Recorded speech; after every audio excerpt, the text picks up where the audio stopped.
Oh. You're right, Hyder. No more curb. The beach! Oh, we're awake!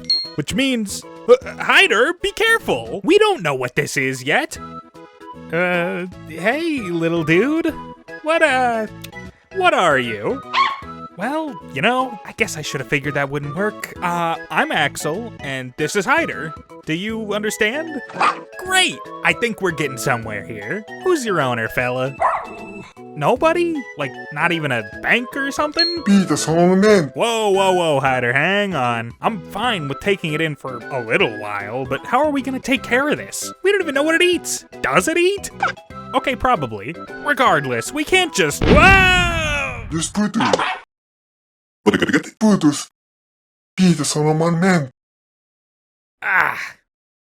Well, guess I lived, I think.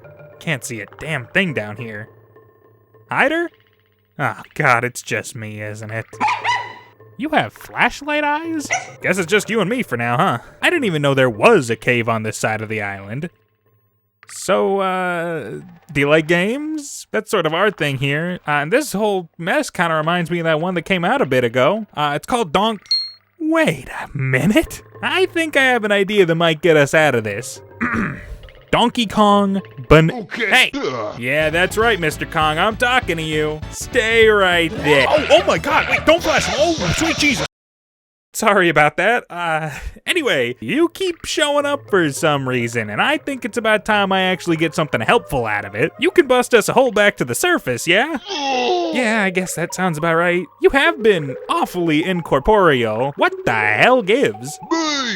Are you asking me to play Bananza to figure this out? Why is nothing normal today? Besides, I don't even own it. Unless you've got a copy in your ghastly mitts, we're pretty well sunk. Okay,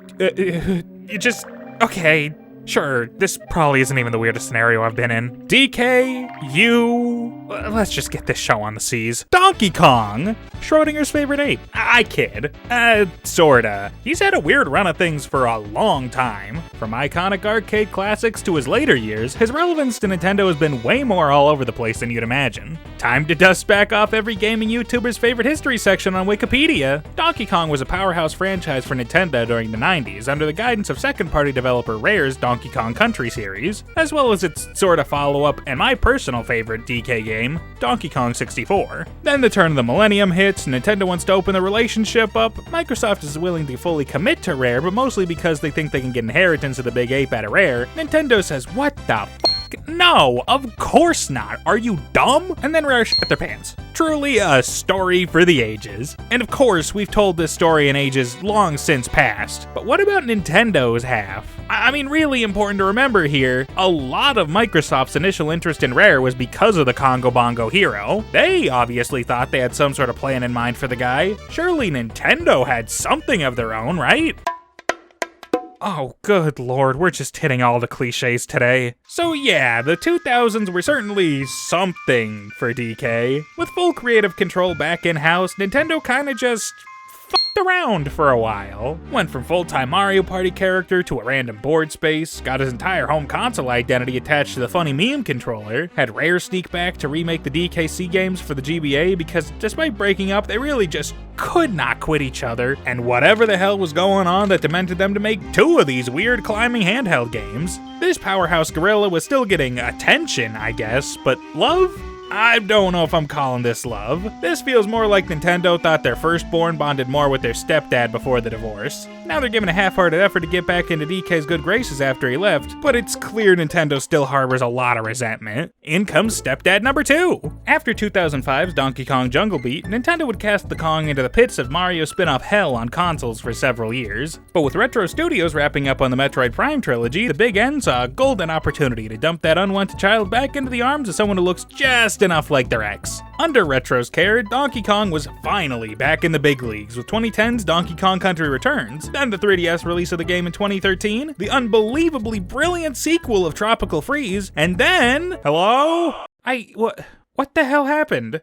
We were doing so well! 2 amazing games back to back and then the whole series just up and disappears again? What, did Retro get sold too? Well, no, not physically. It was just their soul. From here, much like the 2000s, it's not exactly that DK went away in the normal dead franchise sort of way. He was still dropping into any old kart racer, Mario sports game. Hell, technically speaking, the Mario vs. Donkey Kong series was going strong from 2004 to 2016. It's just that one fell off insanely hard after 2010, so his only other spotlight was more of a broken headlight by the end. Actually, wait, never mind, now that I'm looking, they scrubbed his name off the last one. Was he allowed to have anything? Bizarre is the word that comes to mind when you look over Donkey Kong's history. He's technically been a separate thing from Mario since at least Donkey Kong 3, but it feels like once Nintendo got him back around the turn of the millennium, they just couldn't figure out what they were supposed to do with this franchise. So instead, they tucked him into as many Mario games as possible to keep him sorta around, but without ever giving him much to do. And then they finally found a studio who could do it, but then Metroid Prime 4 happened and is still happening, leaving them right back at square one. But unlike the first time, they weren't even willing to guess on if Donkey Kong's agricultural epiphany was worth greenlighting, and just made him spin-off man right next to Waluigi. Tropical Freeze got ported to the Switch, as did the original Returns earlier this year, but if you just wanted a new Donkey Kong game in the 11 years after Tropical Freeze's Wii U release, you were completely out of luck. And then the Switch 2 was revealed. Pretty much immediately, people caught on to something happening with DK. He just looked really different now, having a lot more similarities to the original arcade design than the country one did. People were quick to point out this also brought him more in line with how he looked in the Super Mario Bros. Movie, which is true, but even before anything else was shown, in my gut, I kind of felt there had to be more to it than that. Surely something was coming for Donkey Kong on this new console. I mean, obviously we're getting a 3D Mario year one, right? That's a safe bet given Nintendo's history, so my dreams of a DK64 successor weren't happening yet, but a 2D platformer? A new Donkey Kong Country-style game for the first year of this system would be an awesome pickup, especially if it was near launch. I mean, could you imagine?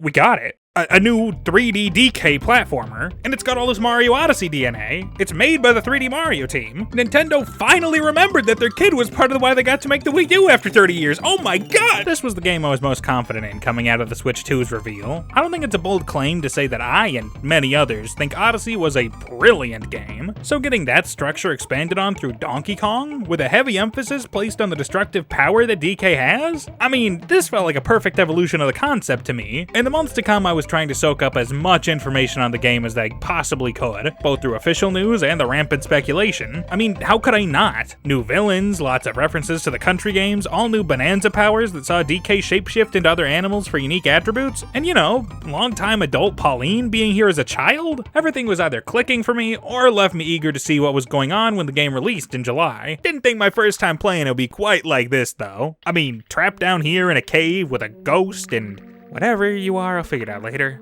If only there was a way at it. Oh, wow, it was just right there. Okay, probably our only lead back to the surface. Mind a little bit of walking and talking? Works for me.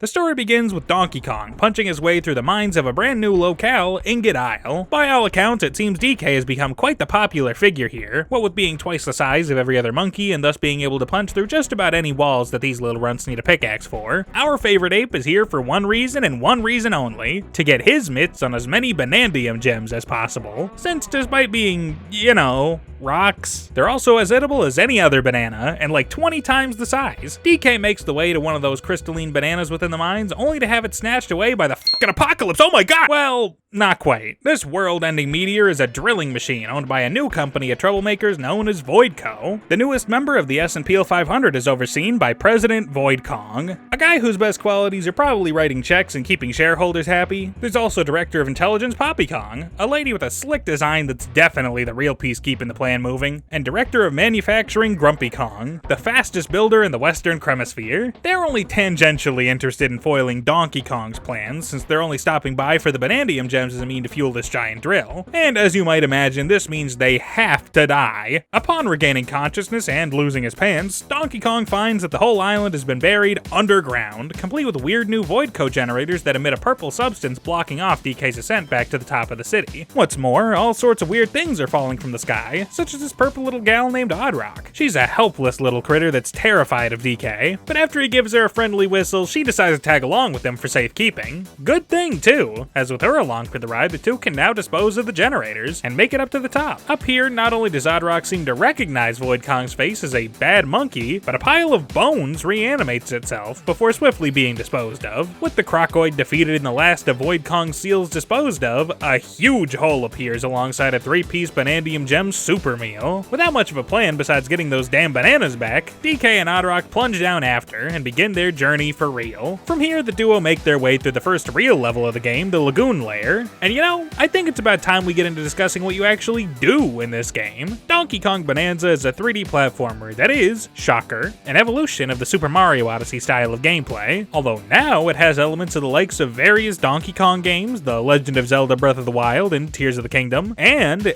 no, I'm serious on this one and I can't believe it, The Incredible Hulk Ultimate Destruction. So, the most obvious one first. Structurally, this game functions a lot like Odyssey. You'll be running and jumping through each layer of the planet to find this game's collectible, those all too delectable pile of rocks, the Banandium Gems. Much like the Power Moons, there's all sorts of bananas on each layer that require either clever searching or little tasks to earn. They also retain the purple coins from that game in the form of fossils, as collecting enough of those will now allow you to purchase cosmetics from shops in each world. Everything besides fur colors will also get you some sort of small buff to your defenses or other stats too, so there's incentive to go after these both for utility and fashion. And if you're only in this for the glamour, don't worry, it's never imperative enough that you just can't choose to look snazzy instead. This gameplay loop rocked in Odyssey and is improved even more in Bananza due to the additional mechanics added from the character change. Donkey Kong being plopped into this gameplay style is just like perfect? I mean this without hyperbole. This is the most fun I have had controlling a character in a 3D platformer. His jump feels awesome and is complemented wonderfully by a roll that gives a burst on the ground as well as a lot of extra horizontal distance in midair. You can also climb around pretty much any surface that isn't a liquid or as smooth as glass, meaning that you're not really restricted in where you want to go either. In terms of other utility options that you have at your disposal, DK also has his clap move that functions most similarly to its appearance in Jungle Beat, allowing you to collect gold and other goodies off the ground. It also functions as a radar to tell you about any nearby gems or fossils. And thanks to Oddrock here, you also now get a whistle that's used both to help eliminate a lot of the Void Co-corruption and can be used to track down either the main story path or collectibles you've already been alerted to the existence of. It's a delightful feeling exploring as Donkey Kong. You really start to get a feel when you enter the Lagoon Lair as to just how much freedom you get in approaching, well, everything. Your goal is obviously to keep going after Void Co here, but in the meantime, why don't I roll around in those big ass sandboxes, hop and climb my way around all sorts of walls to find more bananas, and frankly, forget climbing along them. Why don't I just hit them as hard as I can? Welcome to that Hulk feeling. We're a big ass ape, and there's only one thing to do now. Every world in this game is almost completely destructible, and this is what makes Bananza stand out. See a Banandium Gem hidden inside a wall? Well sure, there might be a path to get to it somewhere, but why do all that when I could just cut out the middleman and just blow that wall on my way to smithereens? You could break apart the world around you, grab chunks of it to throw at enemies or other surfaces, use those same chunks like a damn skateboard to roll around the environment. You can even use that thing one last time as a way to get what's essentially a double jump if you're trying to cross a big gap. There's also a variety of materials in the game that each have unique properties, ranging from explosives to lamps to regular old dirt, adding even more complexity to how you can approach things. It's another aspect to this game that gives so much freedom of expression to the player and makes for one of the most deeply interactive experiences that I've had in years. It's so impressive to me how well interwoven the destructive elements are tied into the collectathon nature of the game. Because we're doing things the Odyssey way, there's gems and fossils just about everywhere you go, with some requiring real ingenuity to work out a way to reach, and others just warning you for pummeling around like a chimpanzee hopped up on cocaine. Getting to tinker around with DK's base moveset and all the different terrain types that interact with the environment in unique ways so you can reach all these collectibles leaves you feeling like there's a million methods to handling practically every obstacle. And you're even further incentivized to go beyond the bare minimum because of this game's skill point system. Every 5 Banandium Gems nets you a brand new skill point, which can then be exchanged for all manner of upgrades when you get enough. Extra health, more powerful punches, stronger sonar, there's so many options to make Donkey Kong an even more potent banana collecting machine, and it makes you all the more inclined to go after every single one you can find. While it's not even close to the first collectathon to do something like this, when you look at Nintendo's own 3D platformer lineup, they've always tended to use the main MacGuffin nearly exclusively as a method of unlocking new areas, not to get abilities, at least not to this level. Having experienced it here, I absolutely prefer this style of handling things. It's such a nice feeling being intrinsically rewarded for finding all these gems. It's something I spent a decent amount of time on as I made my way further down the lagoon layer, where eventually you run into this old Goliath. This is the Kong Elder, a DJ and exposition machine that explains that in order for us to make our dreams of getting back to the surface come true, we ought to combine the might of DK and the singing of Oddrock by means of his power, the Bananza. This leads us to collecting the nearby ancient record to begin a concert to earn the Elder's power. DK ain't much of a singer, so it's up to Oddrock to get this show going. Let me drop a beat for you, Oddrock, old buddy, old... Yeah, I mean, everybody already knew this, either because of being announced before the game came out, or from it getting leaked literal hours after that first Switch 2 Direct, but Oddrock isn't really your companion for the adventure. Well, she is, but she's a bit more odd girl-shaped. A 13-year-old Pauline is your companion on this adventure, and while that is certainly a topic of conversation, the game never really brings that much attention to the surprise de-aging, and I don't think it matters that much either, honestly. Especially not right now before the big Bananza. The show must go on. Take it away, kiddo. Here goes nothing.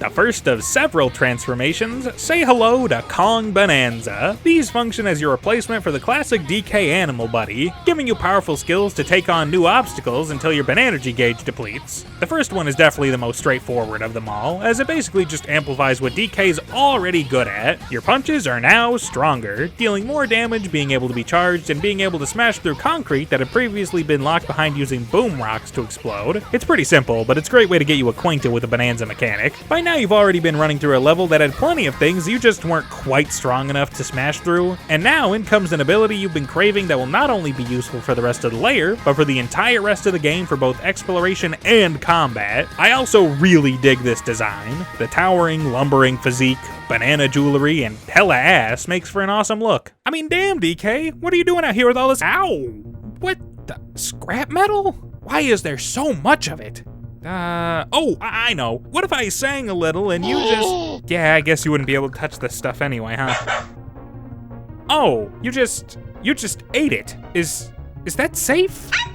Hey, wait up! After learning our new Bananza power, the Kong Elder advises the two to continue down towards the planet core, as it's believed by those who live below the surface that those who reach the core have their wish come true. Upon reaching the bottom of the lagoon layer, we also run into the top brass of Voidco. It's here where we also confirm their intention to make it to the planet's core themselves, meaning this is now both an effort to retrieve the Banandium gems and to prevent Void Kong from having his wish granted, given he seems like a real prick who's probably gonna wish for, like, I don't know, child labor laws to be repealed. Void leaves Grumpy Kong behind to deal with us, summoning our first real boss fight, Pika Bruiser. This fight asks you to use your Kong Bananza to demolish the outer concrete casing covering up its core, and then whack at it until it keels over like that salmon I clubbed with a mallet one time. And honestly, that's about as much as I can tell you about it. It takes very little time to kill this thing with Kong Bananza and requires very little brain power overall. Smash that thing to bits and just stay aggressive and you'll win in no time. It's pretty standard first boss fare. One thing I really like here is you can also talk to Grumpy Kong right after, who says this was his best work.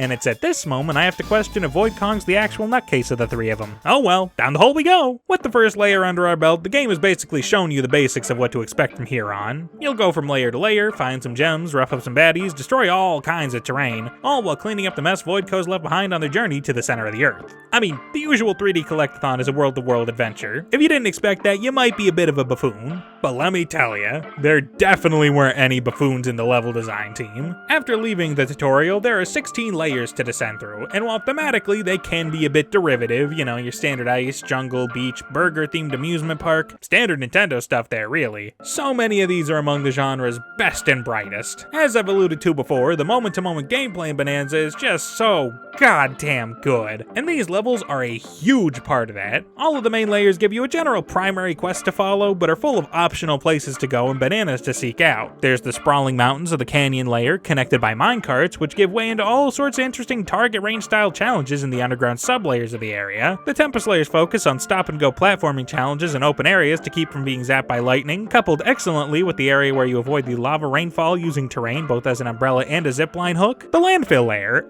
this one's just one of my favorites. Just an entire area made of discarded old junk that you just burrow all the way through, finding all sorts of little challenges until you reach the thriving community of these stone critters, the fractones at the bottom. You can definitely get a lot out of just hopping and smashing your way to the next sublayer of each area, but I got lost in these places for hours. Like, I know I may need to go hunt down Voidco, but I can't help but notice there's this spot over here, and would you look at that? A gem. And I can get over there all kinds of ways. Using chunks of dirt to build a hill, climbing my way to it, just jumping off a chunk at the right time, and that's not even considering I might be able to just punch my way to it from a different part of the map, or maybe even just a huge roll jump from somewhere way higher up. Every major layer, and even some of the minor ones, more on that soon, have so many instances of this, and I constantly found myself loving experimenting to figure out how to get my hands on the next banana. Hell, sometimes it's not even always that complicated. You could just be digging straight through a mountain and stumble onto a random Banandium gem and get ever closer to your next skill point, all because you were just lost in the smashing sauce. There's such a good medley of these, for lack of better terms, simple and interesting gems to go after, but I never felt like going after even the most complex was a waste of time because of the skill point system. Having every Banandium gem be an increment towards a tangible upgrade makes finding each one feel like a hit of crack when you're chilling underneath an underpass. It keeps you exploring, hitting every nook, cranny, and tom on your way to the bottom of the layer, and it's just perfect. You have something incredible here, DK, but I don't think I quite understand. What am I missing that's gonna tell me why you're like this? There's been absolutely nothing so far that has clued me into why you're so spectral. Oh, well, this stinks. What did Dad used to say? Hug the right side and, no, that's a hedge maze, and I promised Hyder I'd quit hedging after I lost 30k. Look out! Are you okay? Good. DK, I don't see a way over to you from here. Can you come through and... What do you mean, no? You're a ghost, just phase... are you sure? Yeah. Alright, that's fine. Go down your side, and we'll try the other way. With any luck, they'll reconvene, right? We'll see you soon. I'll keep trying to work out what we're looking for here in the meantime. Just a little walking and talking, right, little guy? This exploration aspect is even done well by the minor layers, like the Divide and the Junction. Both of these take place right before and after the Freezer and Forest layer, the one time in the game where you get a choice on which world you want to go to first. They're both relatively simple areas, being just bridges that either break off or reconvene with a few gems scattered around each, but even there, they manage to construct little obstacle courses with interesting mechanics like this jelly that swaps between locations after you punch it. They're much smaller, but it's insanely impressive then how much is crammed into these small maps. They also come with some really creative sub-areas which function like shrines in Breath of the Wild. Why no, I didn't forget I said Bananza borrowed ideas from it earlier, I bet you thought I did. There are plenty of these sprinkled in each layer of the game, and they function as unique challenges that split off into either combat arenas or platforming obstacle courses. Sometimes you're just beating up some mooks under an interesting condition, others will ask you to be pretty comfortable turf surfing, dodging missiles, or navigating Donkey Kong Country-inspired 2D sections to get the most gems possible. The way it works is that basically all arenas earn you one Banandium gem, while the platforming missions will net you 2 for getting through the objective, and a 3rd hiding somewhere along the way. I adore these as a nice break from the main layers, since they always challenge you on interesting, satisfying concepts that will be really hard to integrate naturally otherwise, while also netting you even more bananas to get even more skill points. I would seek these out at every opportunity, not just because it meant more gems, but because they were often brilliantly designed bite-sized tasks that you weren't going to experience anywhere else. Getting gems through all these never stops feeling amazing, and the craziest part of all of this is that it's more superfluous than ever. What do I mean by that? I mean literally all of the bananas are optional. The game doesn't ever outright tell you that this is the case, but as you progress, you might have it pop into your head that you aren't getting your standard you need X amount of bananas progression blocking walls that plenty of other platformers do, including this game's own spiritual predecessor. This is because you never have to pick up a single gem to beat the game, not like as a glitch, intentionally. To this point, I've touted how the game is so structurally similar to Odyssey because it is in many ways, but progression in Bananza is actually kinda different, since it is as simple as making it to the end of the layer's main quest and throwing yourself down the pit to the next one. You don't have have to reach some arbitrary count of bananas to move on to the next world. It's just break a lock, beat a boss, keep going. This means that everything you do in the game beyond wandering from primary objective to primary objective is, in some sense of the word, pointless. It's a fascinating design choice to think about, because it almost kind of felt to me like the developers were banking on you either never noticing this fact that's hiding in plain sight, or just enjoying the guided tour they've laid out for you in each world enough to be satisfied. And then I thought about it a little bit harder and realized that I'm an idiot. They were just justifiably confident in what they had here. They knew these levels were expertly crafted. They knew that hunting down bananas and fossils felt really good. And they knew a player was going to feel incentivized to do it as much as possible, since it meant their gameplay experience was going to keep improving thanks to getting new and improved skills, more health, or other little quality of life perks. I don't think I can remember ever experiencing a game this big that knows it's such hot shit that it'll have you in a stranglehold without having to lift a finger on its own. And certainly I'm sure there'll be some contrarians to this idea, but to me it worked. I was putty in this game's big ape hands. I was off gallivanting around seeking out fossils, getting all kinds of new skills, and I never stopped having fun even in the little moments. I just couldn't put the game down. I mean, I'm in a cave and Donkey Kong is forcing me to do this, but you know, that doesn't matter. This game is just so much goddamn fun at every given moment. It's almost impossible for me to put it into words. An hour becomes 3 so fast. And even when you finally call it quits for a session, you're not going to want to actually stop. You're doing it out of obligation while you think about how ready you are to start tearing through the next layer. And this has all been with me barely mentioning the game's biggest draw, its damn namesake. Let's finally talk the other Bananza forms. Kong Bananza may be the first, but it's only one of 5 you'll get on this adventure. The other 4, zebra, ostrich, snake, and elephant, all provide fantastic utility that you just didn't have access to previously. Starting with the least useful of the bunch though, I'll go with zebra. Don't misunderstand me, it's great for traversing at high speeds, and there's instances where you'll have to utilize its ability to run over thin terrain that crumbles too quickly under the weight of everything else, but I did just find it to be the most situationally useful of the 5. Those weight-sensitive pathways just aren't frequent enough that it's something I was often busting out despite how nice getting that speed boost can be. The other 3 though, oh my god. Snake sees you springing all around, boosting your jump height and giving you a double jump, alongside giving DK the power of chaos control to slow down the world around him. The slowdown might not always be that helpful, but a vastly improved jump in a game where you're scaling all sorts of tall structures in search of collectibles was always going to be a godsend, especially when you combo it off into Ostrich. This one's even simpler. It's a glide. This is pretty much succinctly the best upgrade in the entire game, allowing you to take off towards almost any point on a layer so long as you start with enough height to reach it. It makes traversal extremely comfortable, and means that levels can get even more sneaky in how they hide bananas in high up places. It's just brilliant. Elephant is probably the most efficient for terrain destroying, as you suck up anything from dirt to lava with your new big ass trunk, and can turn them into giant balls to either surf on or toss around like any other chunk. This is nice for any lava segment since it lets you delete the danger, but it's also great for finding any sort of goodies buried deep into the earth of a stage, as the destruction it's capable of with some upgrades is just nonsense. Oh yeah, that's another thing. All of these Bananzas get upgradable skills just like base DK. They're not all gonna be calling your name. I basically didn't use my egg bomb as the ostrich anyway, so getting more of them didn't exactly speak to me, but the good ones are really good, and are, yet again, another great reason to go after the gems. They're also extremely worth using because of their absolutely amazing themes. I mean, my god, please just listen for a second.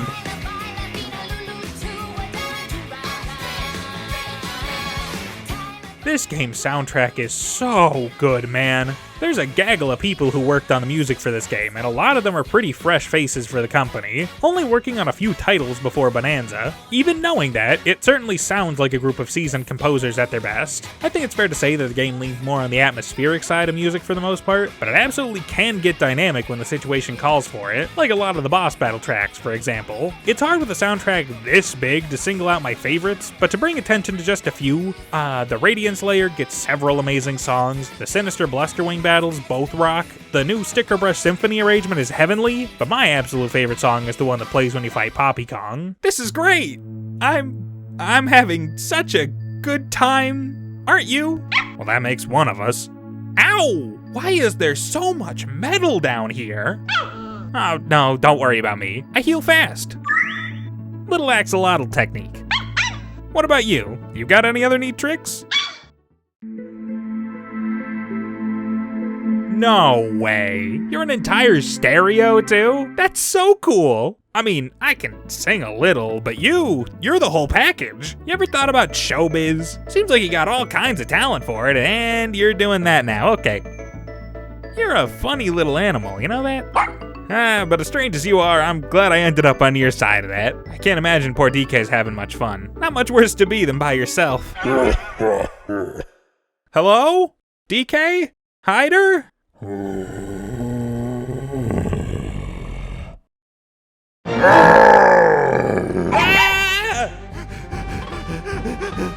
Hey. Oh, thank God, help! It's gone. I'm glad to see you made it, Donkey Kong. You see anything on your way here? Ugh. All right then. I mean, if the three of us met here, I guess we need to head that way. Good news, by the way. I'm near the end of the game now. Neat story, too. Bananza's story is a surprising breath of fresh air out of something Mario adjacent that's not an RPG. I'm not gonna tell you it's some otherworldly masterclass, but I think it's genuinely really neat to play this and get invested in not just DK and Pauline's journey down to the center of the earth, but also the underlings at Voidco. Grumpy and Poppy Kong both appear as boss fights throughout the adventure, and each time you get to learn a fair bit about them. I kinda alluded to this in the Lagoon layer, but each time you beat Grumpy Kong and his creations, he ends up being a pretty honorable guy who won't try to stop you, since he feels you won fair and square. And Poppy Kong, oh, Poppy, the queen that you are. She is so clearly over Void Kong's ambitions at every given turn, and it leads to both great character acting and writing. When you get to the junction and she just tries to get you to go away by telling you to go beat up her boss instead, I was already amused by that. But then when DK's like, let's fight, and she just goes, absolutely the f not, that's hilarious. And real as hell. They're great characters, because you can tell both of them are serious about their work in very different ways, but also have enough self-respect and strong characterization in their brief moments to stand out on their own away from the villainous conglomerate. Out of all the characters that get introduced in this game, I really do hope these two end up returning in future DK games. I think they've got something great with these guys. Void is also a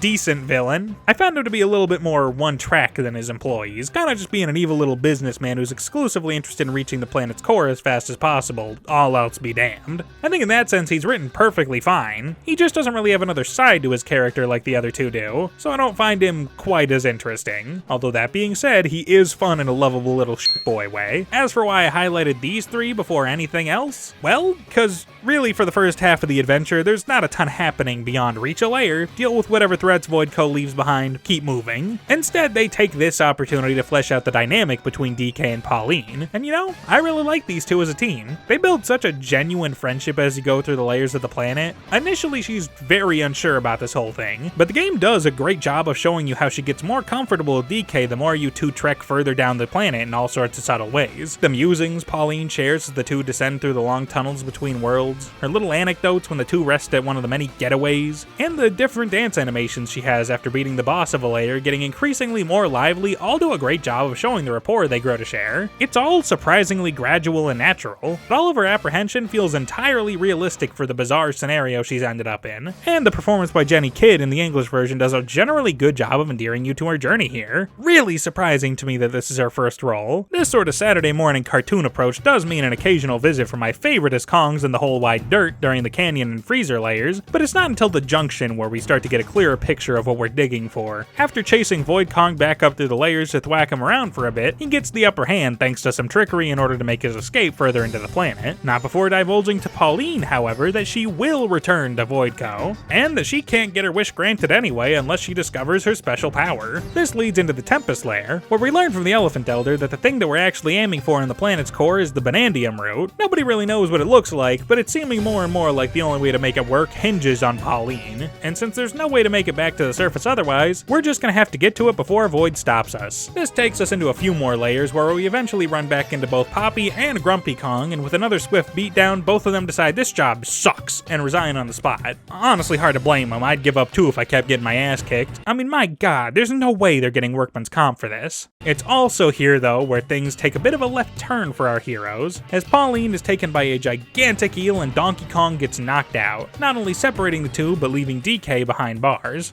For as little as that means. I mean, come on, do they even know who we are? Before long on this layer, we not only free ourselves, but a surprise Poppy Kong, who reveals that Pauline's captor, the Great Harmonial, was being mind-controlled by Void. From here, we play at the groove layer solo, as we try to fix the place's speaker to get the Harmonial to appear, and I really love this part of the game. It's near the end of the journey after getting every Bananza, so it does that good old-fashioned rug pull, where now you've lost access to all those nifty skills you acquired for a bit, and it makes you have to work just a bit harder to progress. You're not entirely alone. Poppy Kong is here after all, and is super chill now that she's unemployed, telling you basically every insider secret you'd ever want, but Pauline, she is not, and you can definitely feel it in gameplay. I wouldn't exactly call any of the challenges to get the speaker working difficult, but you grow so accustomed to the convenience the Bananza skills bring over the course of the adventure, and it does a great job underlying the importance of DK and Pauline as a team. Once the speakers are all fixed up, you dive into the belly of the beast in order to save Pauline, and after doing so you get this wonderful scene where Pauline confides to DK how his presence inspires her to be able to sing in front of others, in her hopes that the two of them can make her dreams a reality when they get back to the surface. It's a great display of the ways that they've grown as friends over the course of the adventure, but it also shows you more of the heart of gold that DK has here, something I just utterly adore. I never really touched on DK himself earlier, but he's so endearing without ever saying a word. He's very well done in this game. Goofy, chaotic, and destructive when the moment calls for it, but he also has this gentle kindness radiating from him that I just love. As early as the first Bananza, you see Donkey Kong doing his best to encourage Pauline to sing when she's too nervous to do so, which then continues to translate into him trying to get her to break out of her shell more and more throughout the adventure. But he's also still Donkey Kong, remaining heroic when he needs to put a stop to what Voidco is trying to do, and yet still gluttonous, always ready to get his hands on more bananas. Between this stuff and the weirdly amicable relationships he develops with Poppy and Grumpy Kong, I love this iteration of the Big Ape. A gentle giant, a swarm protector, and a big fat ass. After this, you go through the feast layer, an admittedly awkwardly placed layer in my mind, since it just kinda happens to make sure that you know the Void Kong knows he's all alone, and then you make it to the final showdown with him in the Forbidden Layer. It's here where Void Kong lays it all out for our heroes. The Banandium route is right over there, but in order for either side to get a wish granted, Pauline's gonna have to start singing, as that is the secret power needed to unlock the wish. This is also like the worst written part of the game. I mean, Void Kong stakes his entire plan on getting Pauline to sing, but he never really puts in much effort to keep her tied up, and only barely managed to kidnap her back a grand total of once. And that kind of backfired almost instantly, since all his top brass quit and now she's just not gonna sing at all. Oh, Void Kong, you bow tie wearing, short little chuckle Wait a minute. This fight is probably my favorite boss in the entire game up to this point, because it's the only challenging one. I didn't really touch on him up to this point, but yeah, like most of these bosses are just kind of whatever. But I really like this one. You have to craftily build bridges towards Void using these passage stones in order to hit him, since your Bananza skills are once again turned off in order to prevent the route from activating. This will put you through your paces, dodging Void's attacks while forging your pathways. And the second phase, where you have to work your way around the now lava-covered main arena, is another really fun challenge. I actually died a couple times taking on this fight, but once I locked in, the little runt didn't stand a chance. That was a fun final boss, DK, but I gotta be honest, still don't get what made you this way. Okay, damn, take it easy. I'll pay attention, I'm sorry. With Void defeated, the two begin to celebrate their success, as they can now make their wishes. That is, before Void gets back up and cheap shots DK, turning him into a statue. Pauline is initially unsure of what to do, but with DK providing one last beat of encouragement, she does what she has to, and sings to free him from containment. The song that plays here, Breaking Through, is gorgeous, by the way. I absolutely love this track, and Pauline does too, which is why she starts screaming her lungs out, I think. It isn't long until Donkey Kong is freed, but this success is pretty damn short-lived since the route is now likely activated and Void is making a mad dash towards it. I guess there's a third phase to this boss then. One that must explain... Oh, it's that, isn't it? Yeah, I really should have figured that one out on my own. My bad, DK. As far as what actually happens next, I'm going to do something I wouldn't normally and not tell you any specifics. Yeah, I know, big long video boy cutting it short now, the little but whatever. You probably already know what's next, and if you don't, then let me do you a solid. Go in blind as you can. The true finale to Bananza is one of my all-time favorite moments I've had in a video game. Literally everything that happens from the moment Void Kong gets knocked down is perfect. And while I might be video game review guy number 80 million, I'm not going to deprive anyone from getting to experience that for themselves. It's a brilliant, shining love letter to Donkey Kong, Mario, and frankly anyone who has loved 3D platformers since the N64. I can't begin to muster the thoughts for just how much I loved this conclusion, and I can kinda say the same for Bananza as a whole. This is the game to buy a Switch 2 for. There is so little about Bananza that I would change, it's absurd. People talked at length in the years leading up to the Switch 2's release about, oh man, the 3D Mario developers haven't done anything since Odyssey came out. What could they possibly be working on? And not only did they come back barging in with another fantastic title, I would go as far as to say that it's this specific studio's magnum opus. Is that insane praise for the same studio that made Super Mario Galaxy, Odyssey, and Wii U Panorama View? Well, yeah, obviously, I mean, only one of these was for the Wii U, and that's just an impossible feat to compete with, but in terms of 3D platformers, they've never done better. If you own a Switch 2 and not this game, fix that. If you want a Switch 2, make sure this is your first game. I came into this knowing I was going to like it, and came out completely unprepared for just how much I was going to love it. I had a really hard time at points finding the right way to talk about this game, because explaining in a mostly cogent way why this game shot so quickly into my favorites of all time was just really hard. I hope I was able to shed some light on that today. It's a brilliant, banana-bashing, bustling, bombastic blast of a game. It's hard to say whether the next DK game looks anything like it, but there's little doubt in my mind that I'm going to be replaying this over and over. It's my favorite game of the year, and it's unbelievable. And I guess I ought to thank you for giving it to me. But also, now that that's over, god damn my feet hurt. Are we even still under the island anymore? We've been walking for ages. I mean, what if... Hold up, do you guys see that? There's light up ahead. I think we're almost out of here. What's that, little buddy? Oh!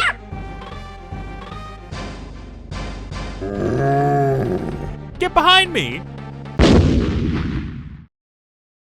What? Are you okay? Oh! You're just as much of a ghost as DK is. Well, sorry, your monstrousness, but I don't intend on ever being grabbed by a ghoulie like you again. Good luck being dead down here. Oh no.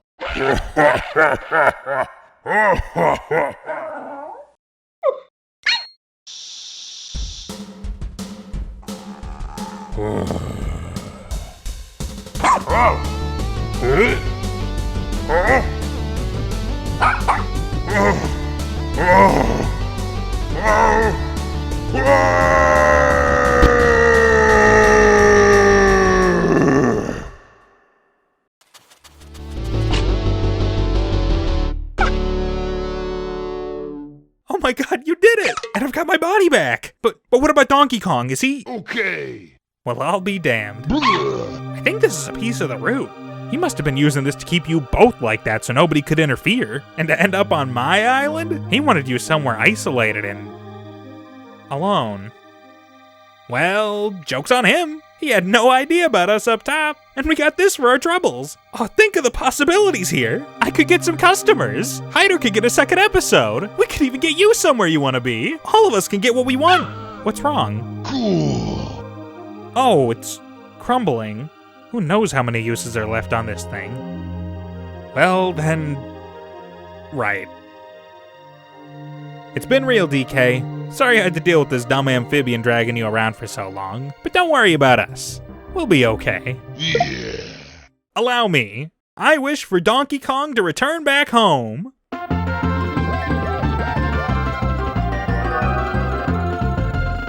What a day. Come on, the exit's gotta be this way. Wow! Sand! I didn't even know this cave was over here. There's one over there where we keep the generator, but... oh, we can worry about that later. Follow me around the corner here. The house is up top. Hyder? Hyder, we're okay. We made it back. What are you doing? You, do this any other time I'm not home? Oh, don't you dare bring up Alpha. You know what, man? Not the time. I'm just glad to be home. And I'm glad you're okay. We have an insane story to tell, don't we? Where'd it go?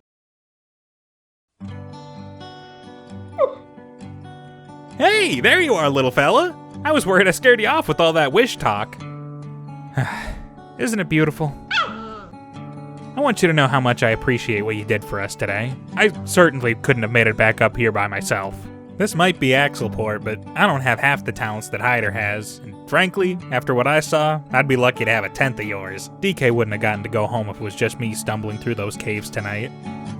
Don't tell Hyder, but I've always had this fear of being alone. I mean, sure, having this island to myself sounds like it could be extremely relaxing, especially when old Cooking Papa in there gets his weird days. But the idea of having absolutely nobody to rely on, nobody else to enjoy the company of, having to survive all life's hardships by myself? I'm not ashamed to say it. I can't handle it for a long time. And from what you've told me, you've handled it long enough. I can't promise you'll have a perfect life here. But that cave looks like it's got enough scrap metal to feed you for a lifetime. So food shouldn't be an issue. And you'll get free roam of this place as much as you want. That does come with the downside of having to put up with me and Hyder from now on, though. Do you think you could take on a scarier threat than that crocksucker? Then it's settled. You're the new guard hound of AxelPort. Oh, God, do you have a name? No? Alright, let's see. I got it. How about... Come on, Hyder, get over here and get your picture taken. We're gonna need a new employee lineup photo if we want to have any sense of professionalism. After all, what sort of company would we be if we didn't proudly show off the new guy at the office? Alright guys, ready? 1, 2, 3...